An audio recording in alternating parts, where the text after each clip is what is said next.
Hey, we're back. This is John. It's Paul. And it's Eric. And it's What If Geeks. And it is the Mandalorian review for chapter, whatever the fuck we're on now. What the hell chapter is this? This would be chapter 12. Yeah, sounds right. Chapter 12, The Siege. Halfway through. We are halfway through. Things are getting good. Yeah. You know, we had that one brief hiccup where we thought the episode was slow, but it's cranking up now. I'm loving this. So yeah, all right. So when last we left our hero and his boy, they were headed out. They had just left. What the fuck was the episode before this? The Mandalorian one. Yeah, they left that water planet. Yeah, where the ship was all held together with tie-down straps and seaweed. Yeah. So we're coming in. Actually, we come in first to. Is it him or is it the planet already? Doesn't it open up on the planet? No, I think it opens up in the ship. It opens up on that. Okay. You know what I'm gonna do? I'm gonna pull it up. Pull it up. Have it playing so I know for sure what's going on. Yeah, I'm pretty sure it starts in space though. And he's telling the Yodalorian that they're gonna need to stop for repairs. They can't make it all the way to the planet they're going to find Ahsoka Tano. I couldn't figure out if it was that or if it was the other way around where it opens up on that Gina Carano scene. But that's the first thing you see on that planet anyway. So we'll get there.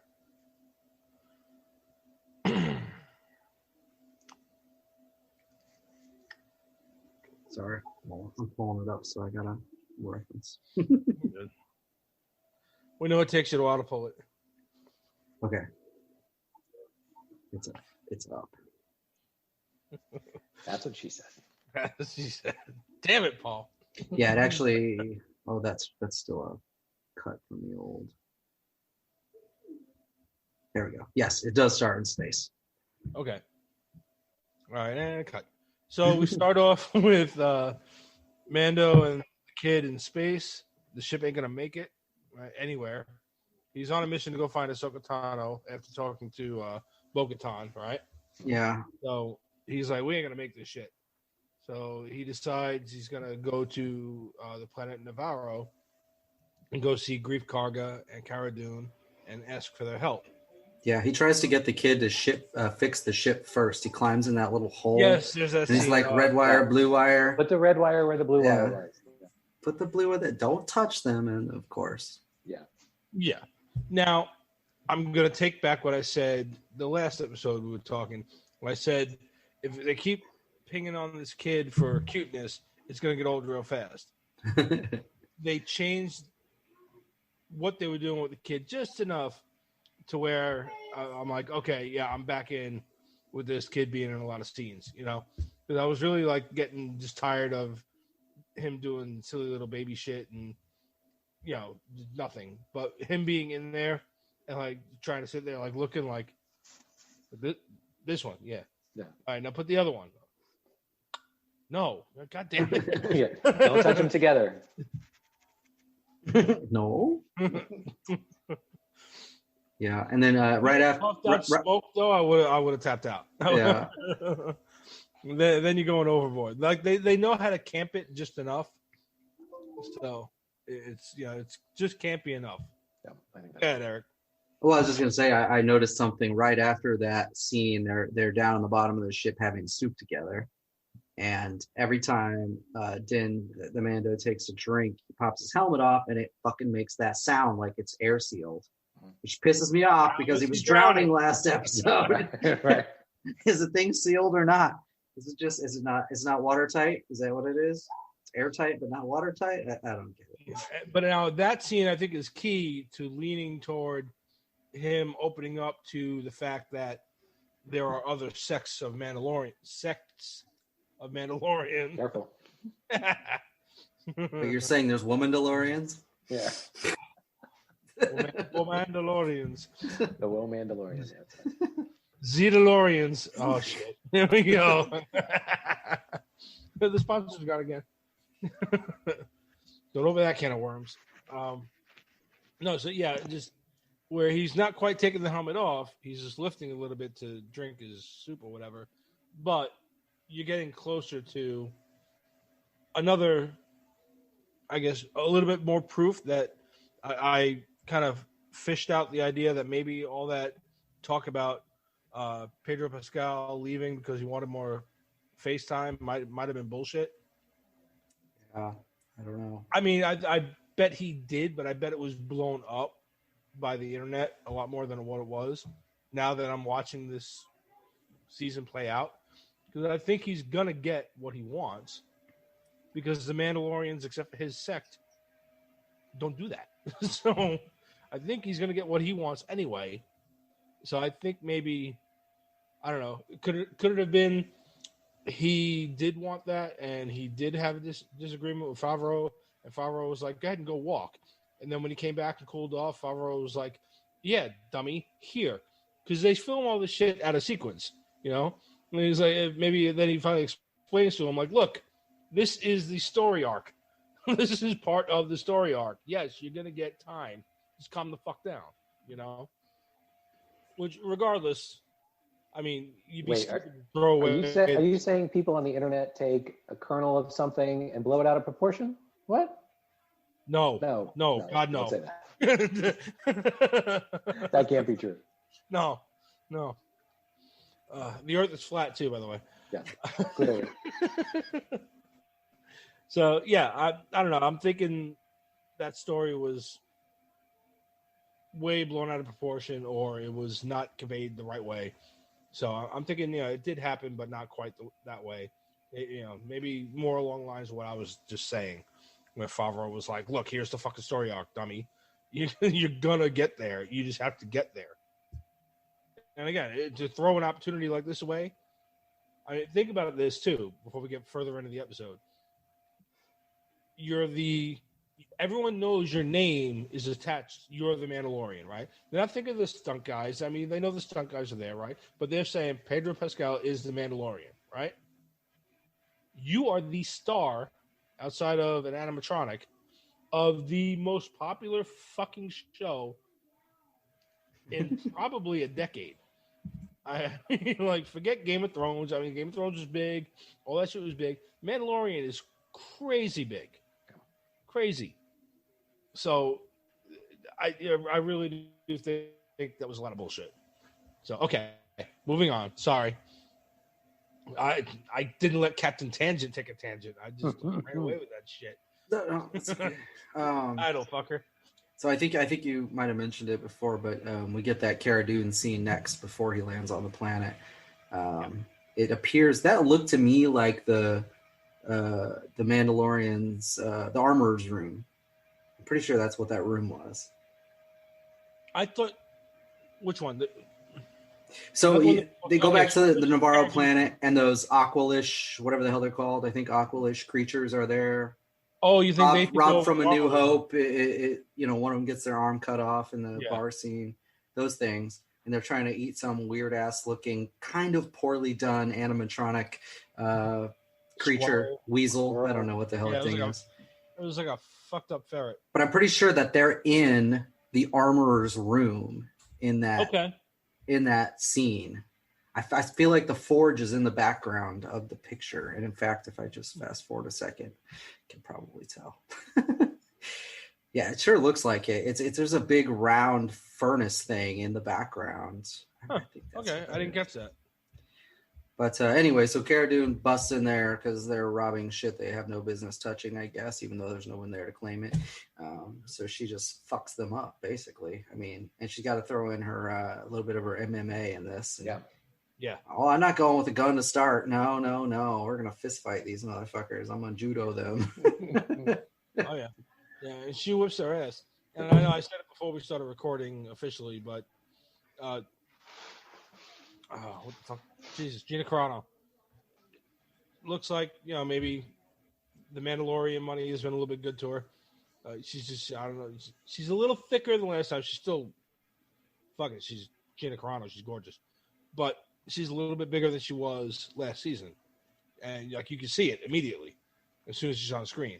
So she's stronger. She looks stronger. Yeah, she looks stronger. Yeah, definitely not like heavy. She just looks bigger.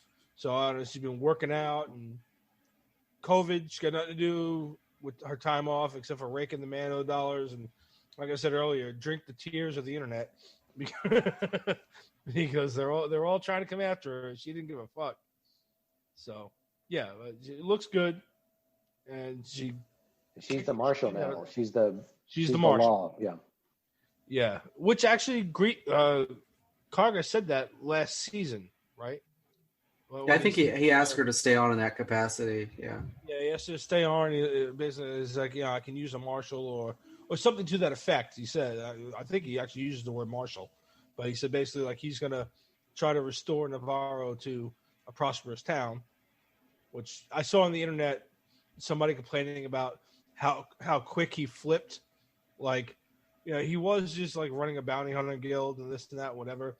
And I was like, yeah, but I mean, you kind of gotta give every character a story arc, and like you can tell even when he was doing stuff, while he was doing shit for the good of the guild, you can still see he had like a heart for Mando or whatever, and maybe like the kid saving his life with the poison or whatever kind of flipped him at the very end, So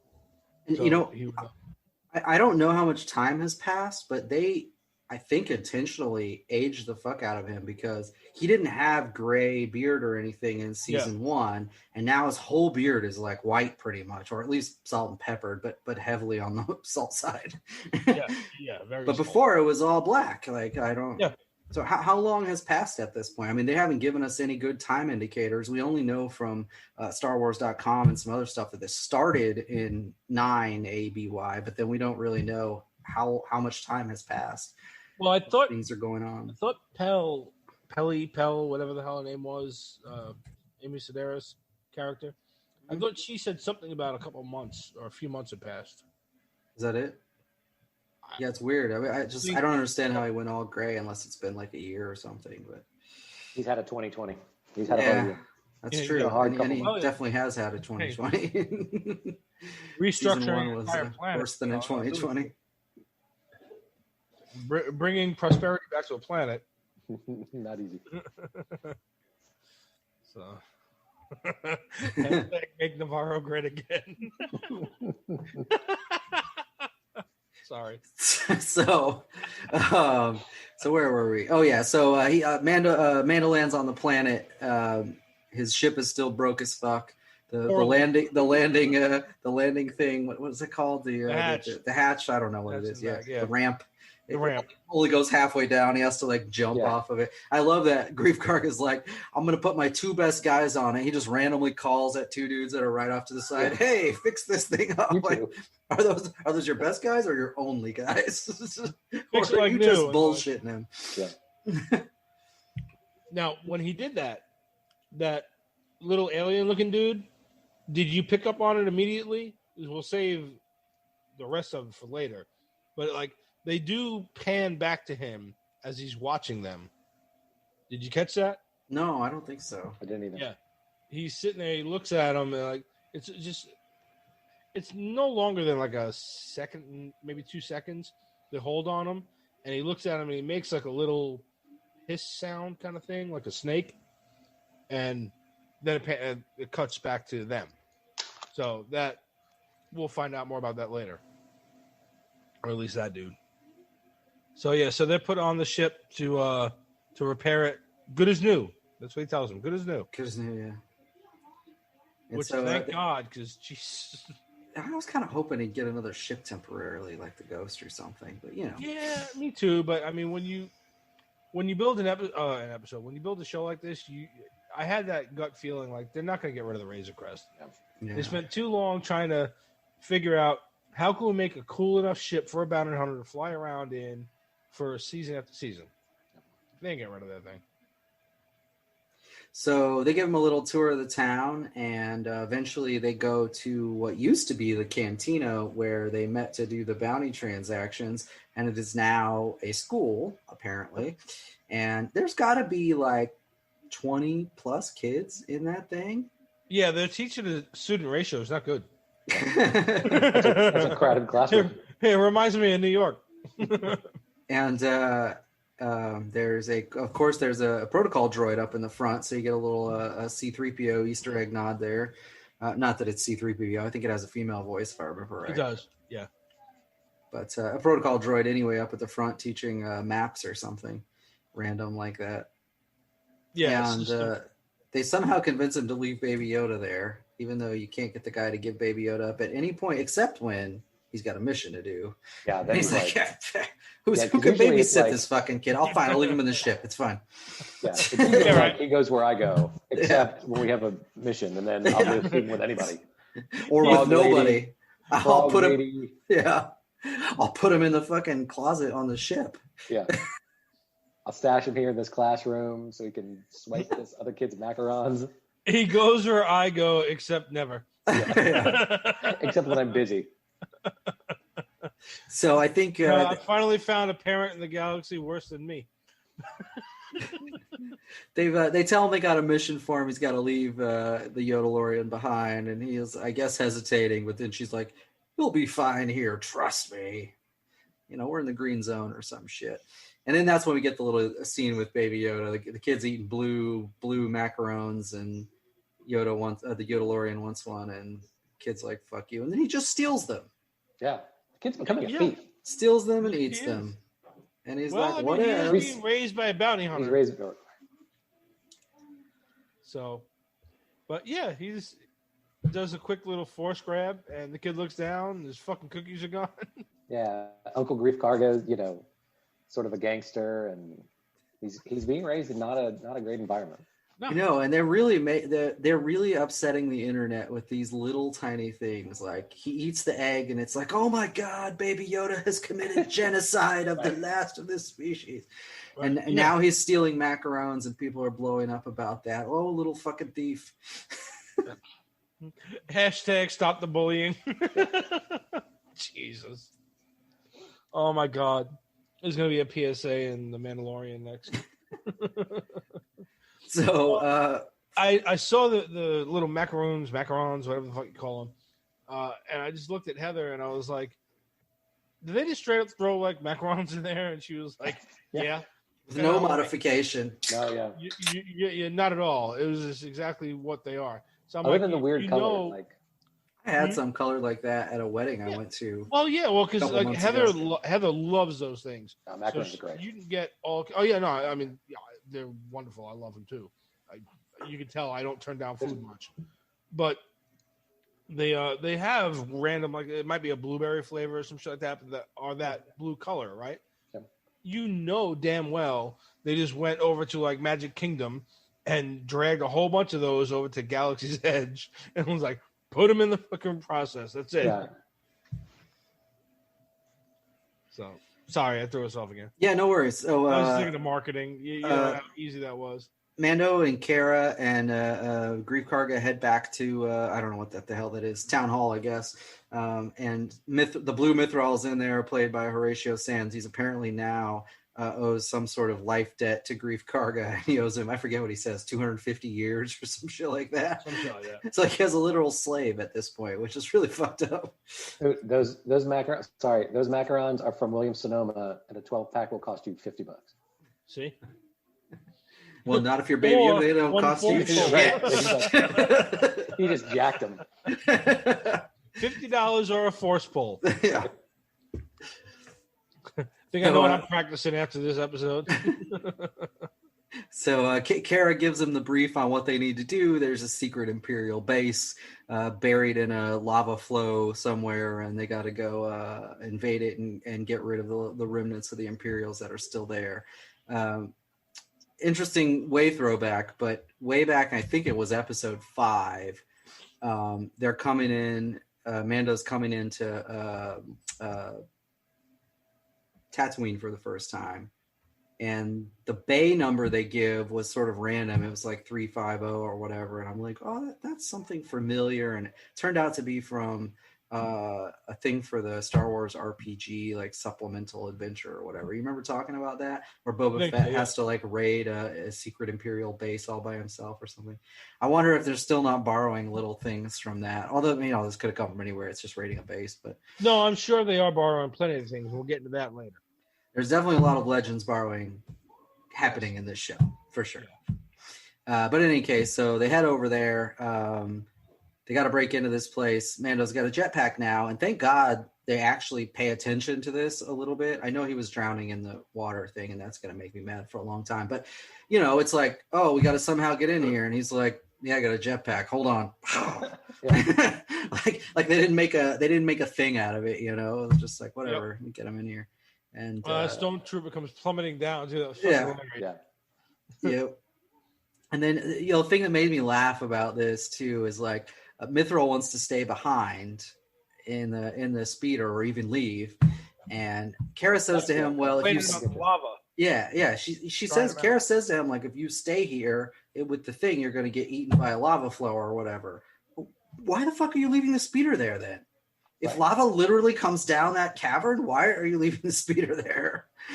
But anyway, it doesn't matter. They just move on. They start their, raid on the base, but there's nothing to defend it at first. They're just walking around like there's no problem at all. Checking out what they got. You get a quick shot. It's supposed to be like not a lot of people there, right? Yeah. Well, that's what they say. It's not well defended or whatever. It's supposed to be mostly abandoned or something. She does make a reference to that old Kenner toy that we saw a brief shot of in season 1 when all the troops were coming up, the one that never made it into the show, the troop transport thing with the sides of blood. There is one of these in this. It does show it. Kara mentions something about it. It's like half covered in cloth at this point, though. You can't really see the whole thing. She just says something about it, though. And then anyway, they make their way in the base. And turns out there is a bit of a security complement there defending the place, and they have to fight their way through it. I don't know if there's anything uber exciting about the fight through. I mean, it's a lot of action, but it's a lot of like. I actually started to wonder in this show, and there's one thing. Yeah, hang on, I can't get my finger to. Yeah, before we get to that though, I'm starting to wonder like every single. Think about episode 6 in the prison ship. Think about all the Star Wars original trilogy movies. Why the hell are these ships designed so that people shooting at you have something to hide behind in every fucking hallway? Like, what did they do that for? They put like extra ribbing on all the hallways so people can hide and shoot at you. Well, it's funny because they're almost designed like Navy ships, okay, where they've got the bulkheads kind of come in sections, right? Now, just from Navy experience, on a Navy ship, that makes sense because you use those to stop flooding from compartment to compartment. If anything happens to the ship, you seal off compartments, right? On a spaceship? Yeah. Or in a base? Yeah, right. Yeah. Or a base. Yeah, base. Yeah, we didn't have any of those in the bases. It's really walk weird. Without killing yourself in a base, But it's convenient for the firefights because they have lots to duck behind for cover. Yeah. But then I was realizing during this episode, like, oh my God, they always have something to hide behind. Even when they're in a straight freaking hallway, there's something to hide behind. There's some boxes or crates or something strategically placed to hide behind. So, there's an angled wall that one random dude can hide behind halfway.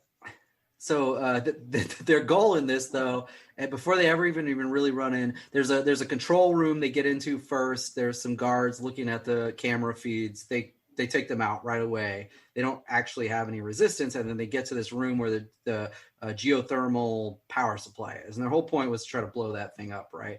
But when they came in there, John, do you remember, or Paul, if you've done it, the Star Wars virtual reality thing you can do at Disney Springs?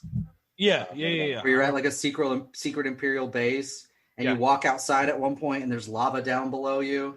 Yes. Yeah, you remember all that stuff? Yes, and then I do remember that. At one point in that VR thing, and hopefully I'm not going to ruin it for anybody that's listening, but you end up having to fight these crazy, gigantic lava bugs. Do you remember that? Yeah. I almost thought for a minute when I saw this, and they were looking down at the geothermal thing, and there was like lava everywhere. And I'm like, oh my god, they're not going to have to fight a giant bug, are they? Right. Yeah. And it's funny too. 'Cause a side note to that ride is, Paul, have you never done it? When you do get in there, it's like you got to walk across a ramp at one point, right? And I tell you, look, I know, like, I'm one that I love my games. I get into them. I had to stop and like walk slow because I was like, I'm gonna fall off this fucking thing. Yeah, dude. Forgot. You get airflow. You can feel the heat coming up from beneath you. It feels like you're moving on this tiny ass platform where you couldn't make like a footstep either direction or you'd fall off. Yeah, I was like, there was this just a part of me that was like, this is not good. I'm gonna fucking die. I'm like looking back for Noah. Again, call back to when we talked about doing that in another episode, the shortest stormtrooper in the world. Yeah. So yeah. That was really well made. But yes, I did. I got a kind of a flashback to that game. So in any case, I don't remember why, but the Mithril can't quite disable the geothermal thing at that point. I like when he gets back there. He's like, "There's not a guardrail here." Yeah. Which if you've ever seen, have you ever seen the Family Guy Star Wars episodes? Yes. There's one where they're in the Death Star when the beam goes. He's like, "All I'm saying is a guardrail right here would be super helpful." Oh yeah, that's like that OSHA violation meme. Yeah. Yep. I love that they call those little things out. Yeah. So and it was definitely a callback to kind of Ben Kenobi on the Death Star when they were like, "You gotta get out there and do that." And like, you just gotta like walk around the little platform. Yeah. That's what Ben had to do on the original in A New Hope. Yeah, apparently they designed all their engineering controls to be precarious as fuck. Like, well, you want to adjust the geothermal power plant? You have to walk out there. Good luck. We'll give you extra space in the hallways if you want to hide, but we will not give you any extra space or any guardrails here by the important controls. Yeah, well, even like Bespin Cloud City, like why is there a giant platform with no rails on it so you could just fall off to your death? Right. So like, what is this? Anytime there's a platform in Star Wars, you know something bad's going to happen. Yeah, there's about to be a saber fight or something. Empire's motto: if it's broke, fuck it. So anyway, they got to head back inside to get to the control center or something, right? And this is the point where they actually start finally running into some stormtrooper resistance. And the stormtroopers know somebody's in the base. They haven't seen them yet at this point, but then eventually they pop out and start shooting once they get to that control center. And then again, another weird hallway with lots of ribbed walls and just a random control thing right in the front of it. I don't even know what the hell that was about, but it's attached to a bunch of what look like clone vats. Yeah. I am wondering, and it's impossible to tell from the pictures, and I'm actually looking at it right now, blown up on my own screen, and I still can't tell, but are they maybe trying to make a reference to Episode 9, Emperor Snoke? Wait, yes. Yeah, or Snoke or the Emperor, either one, yeah. Well, because I watched the YouTube video that was talking about the same thing, and they lightened it, and when you lighten it, the figure is deformed in the head in the same spot the Snoke was. Okay.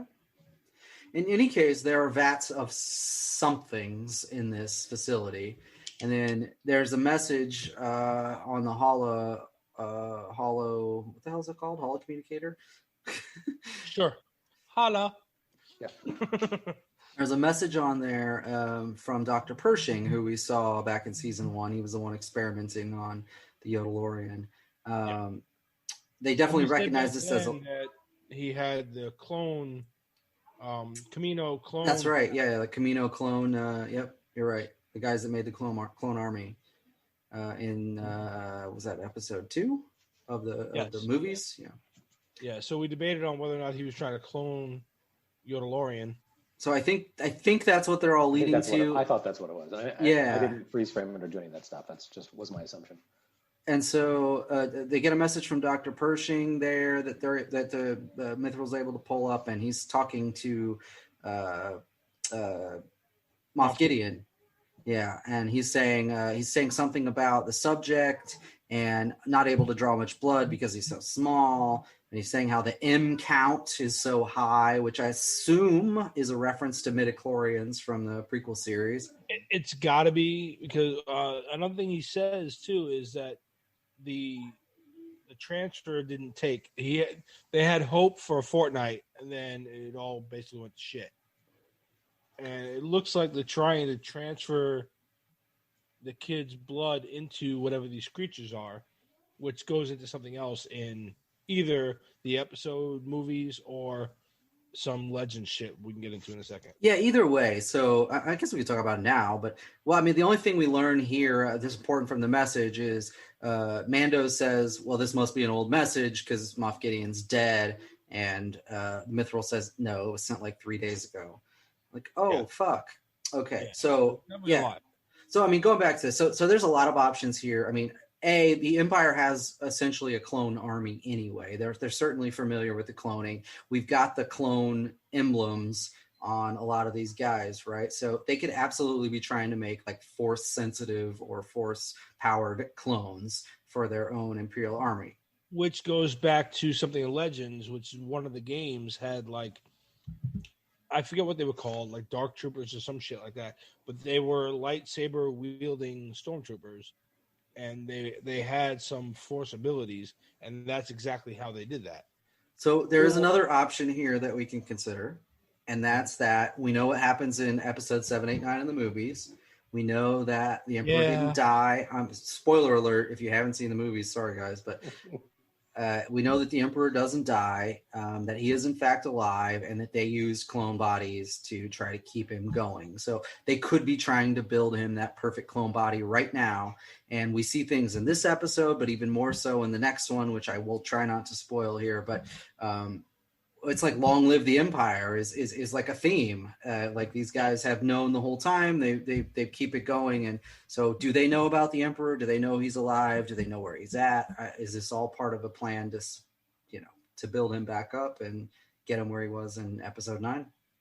Dude, what the hell's his name? Ian Pershing? Dr. Pershing, I think, is the guy. No. The Emperor. Ian McDermott.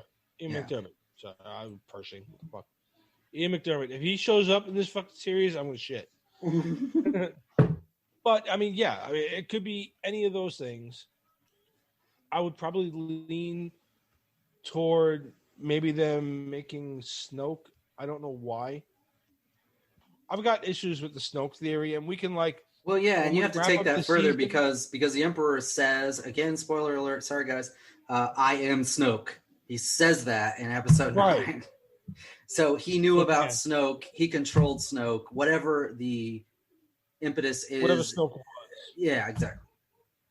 I have issues with that whole thing. We can get into that later on another episode. Like at the end of this season, when we figure out what's going on or don't, we can do our end of season wrap up thing where we can kind of like throw all these theories and discussions out there and talk about it some more. But because I don't want to hold up the episode with that shit, because we'll be here all night. But it's either Snoke, the Emperor, or these Dark Trooper guys. One of those three. Yeah, and so there is something maybe of tiny note that he also says in that message when he's talking about the clone body or whatever, the body rejecting the blood or whatever. And he says, doubt finding a donor with a higher M count. But after that, he said, I fear the volunteer is going to meet the same regrettable fate if we proceed. As what? Do they have other fucking Jedi that they experimented on and killed or something? The same regrettable fate as who? All those clone bodies. But so is that what it is? Here, maybe. What is going on there? Yeah. Yeah. So anyway, they have to fight their way out. After this, they get really attacked. It looks grim, even though they're winning. It's like 10-on-1. I feel like in this. We get to see a little bit more MMA action from Gina because why would you shoot anybody when you have a blaster pistol if you could fucking attack them and break their arm? Right? Even though they're wearing armor. Yeah, right. And I want to go to a different point because they tell Mando to run off on his own and he could jetpack out of there and he'll get home faster. And so that's fine. So he runs off down a hallway by himself, and he gets back to that geothermal room, and he's gone across. And then stormtroopers come in from the back. I mean, like every shot is hitting his armor. Choom, bink, choom, ding. And I saw this really funny meme. I wish we weren't doing audio only because it would be worth putting up here. But it's got like stormtroopers and how they shoot, and it's like 4 different little cells or whatever. But the one with the Mandalorian is like they're shooting and the bullets are going way up, and then they're curving back to hit the Mando's armor. So, like they never miss him because his armor can block it, so it doesn't matter. But when they're shooting at everybody else in this show, they fucking miss constantly. Yeah. And it's weird in some of these fights, Mando, despite having this armor that the blaster things bounce right off of, he still ducks and takes cover. Yeah. Well, and sometimes when it hits him, he gets knocked back. Like it has like force behind it. Yeah. He's like, dink. Oh, shit. Okay. Did that light just push you back, bro? Yeah. Well, I'm sure there's some force behind it. Yeah. No pun intended, right? No pun intended. I'll be here all week. So anyway, they get outside. The rest of them get outside because Mando flies off, drops 2 grenades in the geothermal energy system, and he's out. Peace. He's got to go get the kid. Yeah, and I kind of wonder how much fuel he has in this fucking jetpack that he can fly like miles and miles and miles, and it's not a problem. But anyway, so Mando and Mithril and Grief Karga steal the troop transport. And they're trying to go back in the building with it, which really confused the hell out of me. But the blast doors come down and they can't go inside. And so they're like, F it. We're just going to go off the edge. And she makes a run for it. And they go off the edge. And, of course, this thing lands directly on top of Mithril's speeder and crushes it flat like a pancake. Which is fine because it was going to get eaten by lava anyway, from what I understand. Yeah. So it really doesn't matter that much. But anyway, so they make a run for it. And then out of nowhere, like a million scout troopers on speeder bikes pop out, and they're jumping off the corner too. I have to wonder, like, if you have a bunch of vehicles that aren't meant to jump off edges, why the hell do you keep them 500 feet up in the air? Fucking Imperials, man. Right. So, really good point. So these guys make their way down. Over any galaxy. Yeah. So these guys make their way down from the top down the side of the mountain. At least 2 of them die on the way down. And just like in Return of the Jedi, when they're on Endor, when a couple of them hit and blow up, then another scout trooper's looking behind them like, oh shit, that's terrible. But I think this was another throwback to the original trilogy because this troop transport has a gun thing with a weird spinning seat with a targeter. I was getting a total Millennium Falcon vibe on this. I was too. Oh yeah, absolutely. So it's got that very low res targeting screen. Yes. Yeah. Yeah, with a little like I don't know, glowing, or it's not glowing, but ghosting images like moving their way in and out of the target. Like I can't get them. God damn it. Like, you did not need the whole seat to move around to target this thing. Like, you could have had a little panel. Anyway, there's Star Wars for you. You could have sat still and the gun could have moved. Yeah. You didn't even need all the big, like, he's got, like, joysticks, like, in a, like, what the like, one joystick. What do you even need 2 for? What are those doing? Yeah, it could just been one. They're linked. Right? It's up, down, like, left, right. It's a 2D screen. Yeah, but he looks like a belly gunner on an old World War II. Yeah, like B-52, whatever. Yeah, B-2 like in the belly of the Memphis Belle. Yeah, Memphis Belle, yeah. One of the Tuskegee Airmen. Yeah. So I think they kill off the Tuskegee Airmen. I think they kill off all the speeder bikes, but then we get a cut back to the base right before the geothermal power supply blows up, and there's a ton of those special fighters, the ones with the folding wings, and then they all sort of launch at the same time right as it's blowing up, and they come chase down the troop transport that the guys are in. And of course, they don't have much trouble killing most of them, but they get that, there's 1 or 2 left at the end. I don't remember how many. There's one or two left at the end though, and then Mando pops out of nowhere in his Razor Crest and just fucking destroys him. Yeah, which is a really cool dogfight.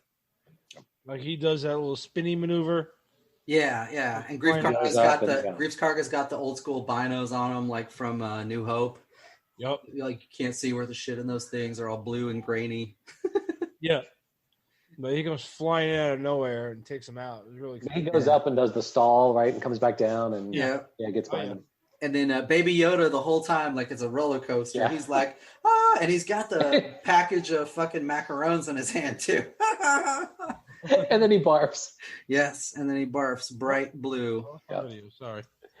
Yeah. There I am. The G's get a little too much for the baby, and he's. Yep. So after that's all over, puts up $50 worth of William Sonoma macarons. Yeah. and ruins his beautiful canvas clothing. So we end up back at the town hall, I think, at this point, and then one of the X-wing pilots is in there questioning Grief Karga, and he does have a name in the credits. I'll have to look it up because I forgot what it was. Captain Teva. Yeah. So he's inquiring about, he specifically asks about not just the Imperial base, but the Razor Crest. And Grief Karga's like, what are you talking about? What Razor Crest? You know, he's like, oh, the drones can't tell anything apart, or the droids can't tell anything apart. Don't know what you're talking about. And he just accepts that. He's like, okay, whatever. And he leaves. And then he goes to... This is, again, the former Rebel pilots now being cops, right? Yep. Grief's sitting there, feet on his desk. He's like, I don't know. I think he even said, I have to go back and look, but he's like, I don't know, officer. I don't know what you're talking about. I think he did. Yeah. And he's like, I don't know, got like a notebook out or something. And he's like, well, what did you see in the blah, blah? He's like, I don't know, officer. He's like, all right. And, he's taking a report. Yeah. And he just leaves. And then, but yeah, they're cops now. It's weird. Yeah. So he goes and talks to Cara Dune after this, since she's the marshal. She's not giving him any info either. She's not even looking at him. She's actually just sort of looking the other direction. And then this guy, I guess he has her service record or something on his little tab, and he's like, oh, looks like, you've done a lot of good work, blah, blah, blah. I think she says something like, we could always use people like you. Yeah, he's trying to appease to her rebel background. Yeah. Trying to get her on the force. Yeah. In any case, though, and she tells him, I'm not a joiner, Blue. Like, I'm not doing that. Yeah. But he starts asking her about Alderaan, saying he served during Alderaan or whatever. And then he says... He's from Alderaan. He said, I hope this was put in as comedy. I mean, I feel like it has to because it's Favreau. But he's like, did you lose anyone? Like, dude, the whole fucking planet blew up. Like, billions of people died. Everybody lost everybody. Like, what kind of dumbass question is that? I didn't know a fucking one of them. I was born on the planet, but fuck them. I don't know those guys. And I mean, she says to him, like, the obvious answer, like, yeah, I lost everyone, Yep. I think that's what she literally says. I lost everyone. And then he's like, oh, sorry for your loss. It's like, okay. And then he hands her something, which I still don't know what it is. It looks almost like an award out of one of the like X-Wing Starfighter games or something. It does. Like an achievement award. But I mean, is it a communicator? Is it some sort of invitation to come join? Like, what the fuck is that thing? Was it a badge? Yeah, it's like an old badge from maybe like her shock trooper days or some shit. I don't know. But yeah, it's symbolic of the rebellion. To remind her where she came from. And it obviously matters to her because he just walks away after that. She hasn't looked at him once the whole time, but as soon as he sets that down and walks, then she turns and she watches them fucking leave. Yeah. And the whole rest of the scene, she's just staring at him walking away. So obviously it means something to her, but I don't know what. I don't know. We'll find out. Yeah. So then the very closing scene of this episode, we get a ship. Another callback to the New Hope. Yeah, we get a scene where you see a Imperial cruiser sliding in like above the camera on this. It definitely seems like a callback to A New Hope. The very opening scene where you get the Star Destroyer or whatever coming in. But there's a comms officer on there who's talking, who is yet another guest star. I'm not sure if she's going to have a major role or not, but Katie O'Brien's her name. She's also another buff chick, which they seem to like in these show, I guess. But anyway, so she's getting a message from John, going back to what you were saying. One of the mechanics, one of his best guys, is a fucking Imperial spy. And he planted a device on the Razor Crest, so now the Empire can track it. Yep. Probably through hyperspace, as we learned in episode 9. That's a thing you can do. But she goes back to tell Grief Cargo what's going on. And John, once again, harken back to a point you made, he is standing in this weird room with cold, like, fog. Yeah, Moff Gideon is standing in this weird room with cold fog, and there's some scientists around him. And every one of the people in the room, or I shouldn't say people because I don't know the people, but there are black suited stormtrooper things in all these slots. Yeah, in these slots, yeah. So they look like the Dark Troopers again. Yeah, so it could be back to Force-powered clone troopers. They do give a hint of that here, but those could also just be suits. Yeah. I don't really know. But there are definitely scientists there in the room with him. He's sort of observing them. I mean, it really just ends there. We don't have much more after this. It sort of pans out and cuts to black. Yep, that's it. And then we're on to the next episode. Yeah. All right. Any alibis? Awesome episode. I loved it. Yeah, you guys, well, I would say, comment down below, but you can, because we'll drop the audio on YouTube too. But comment down below, like, subscribe, hit us up at Facebook. Oh, Jesus Christ, here we go again. whatifgeeks.com, whatifgeeks at gmail.com, on Facebook, Twitter, Instagram, and all that happy shit. And we will catch you shortly in the next episode. Good night, Tony. Good night, Buff Gina Carano. Good night, Aqualish.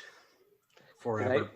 Good night, Jeans Guy. Forever. Yeah, good night forever, oh, Kevin. fuck, we forgot to talk about Admiral Blue Jeans. Oh, I will throw it in the next episode.